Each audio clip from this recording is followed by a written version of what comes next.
All'inizio del 1500 uno Stato italiano su tutti stava emergendo come egemonico nel nord Italia, la Repubblica di Venezia.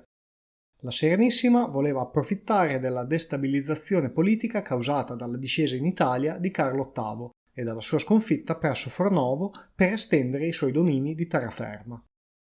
Gli interessi veneziani nel Mediterraneo orientale erano infatti minacciati dalla caduta di Costantinopoli e dall'ascesa della potenza ottomana, ed un riposizionamento in Italia risultava necessario alla città lagunare.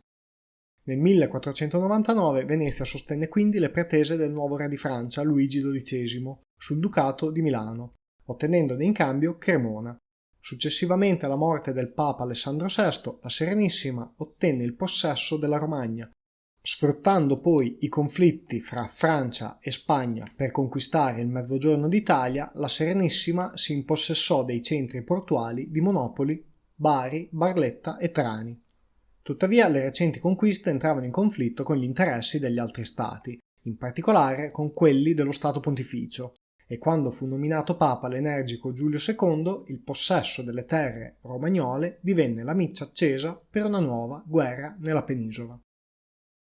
Papa Giulio II si mosse abilmente sfruttando il crescente risentimento verso la Repubblica veneziana e riuscì a coinvolgere Francia e Impero Romano in una alleanza antiveneziana. In un primo momento, su pressione del Papa, Massimiliano I d'Asburgo scese in Italia per conquistare Venezia, venendo però sconfitto il 2 marzo 1508 presso la Valle di Cadore dalle forze veneziane guidate dal condottiero Bartolomeo d'Alviano. Lo stesso anno il Regno di Francia, il Sacro Romano Impero, il Regno di Spagna e lo Stato Pontificio aderirono alla Lega di Cambrai e ad aprile del 1509 le forze armate francesi al comando di re Luigi XII invasero i domini di terraferma veneziani. L'esercito francese era composto da 3.000 cavalieri pesanti, circa 3.000 cavalieri leggeri, 19.000 fanti, di cui 8.000 svizzeri, e circa una trentina di pezzi d'artiglieria. L'esercito veneziano era invece forte di circa 1.700 cavalieri pesanti, 4.000 cavalieri leggeri, 2.000 stratioti e 22.000 fanti, dei quali 9.000 erano milizie arruolate presso i contadi dei territori veneziani. Completavano i ranghi circa 30 pezzi d'artiglieria. Il comando dell'esercito però non era unitario, ma venne diviso tra i cugini Niccolò Orsini, conte di Pitigliano, e Bartolomeo d'Alviano, l'eroico condottiero che l'anno precedente aveva sconfitto gli imperiali nel Cadore. I due capitani veneziani, neanche a dirlo, avevano divergenze sulla conduzione della guerra, più attendista e prudente l'Orsini, più impulsivo e aggressivo l'Alviano. Il Senato veneziano era l'organo che, in ultima istanza, era adibito a definire la strategia che l'esercito avrebbe dovuto adottare e comunicò ai capitani che all'esercito era richiesto di controllare i territori nei pressi di Geradadda senza ingaggiare il nemico in battaglie maggiori.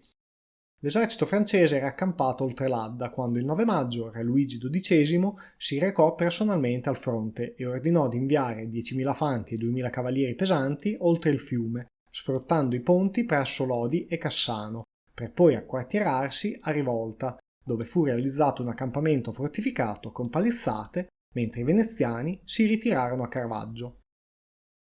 A questo punto una parte dell'esercito francese fu inviato a conquistare Rivolta, per poi marciare verso il paese di Pandino, al fine di tagliare i rifornimenti dei veneziani provenienti da Crema e Cremona. All'alba del 14 maggio i capitani veneziani decisero di marciare verso Pandino a loro volta, dividendo l'esercito in 4 colonne comandate da un colonnello ciascuna, l'avanguardia al comando del conte di Pitigliano, dietro di lui la colonna al comando di Bernardino da Montone, la terza colonna era comandata da Antonio De Pì, mentre la retroguardia da Bartolomeo d'Alviano. Quest'ultima formazione comprendeva circa 9.000 fanti, di cui almeno un terzo di miliziani, una forza di cavalleria di 500 lance e 7 pezzi d'artiglieria. Va ricordato che l'avanguardia e la retroguardia distavano circa 5 km l'una dall'altra. I due eserciti stavano quindi pericolosamente convergendo verso Pandino da due strade diverse e coperti dal terreno gli uni agli altri, quando verso le 2 del pomeriggio, nei pressi del paesello di Agnadello, l'avanguardia francese si trovò a tiro d'artiglieria della retroguardia veneziana ed aprì il fuoco contro di questa. L'artiglieria veneziana rispose al fuoco, mentre le cernide della retroguardia, così venivano chiamate le milizie veneziane, attaccarono i guasconi a difesa delle artiglierie francesi. Lo scontro fu duro, ma dopo che la cavalleria pesante francese attaccò le cernide dal fianco, queste furono sul punto di essere annientate.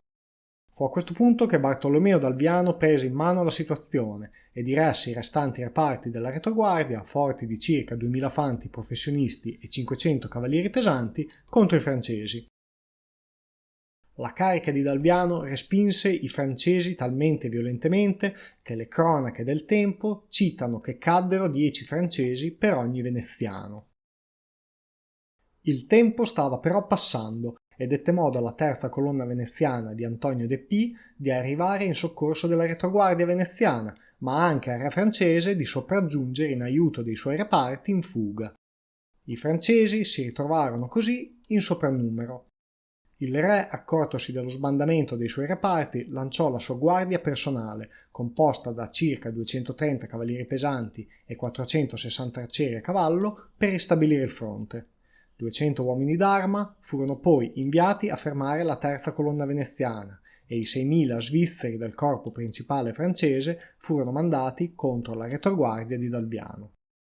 Mentre la terza colonna veneziana veniva sbandata per via dell'alto numero di soldati miliziani, la quarta colonna di D'Alviano combatteva valorosamente ed eroicamente contro tutto quello che le veniva incontro, senza il supporto dei cavalieri pesanti che si dettero alla fuga verso Caravaggio.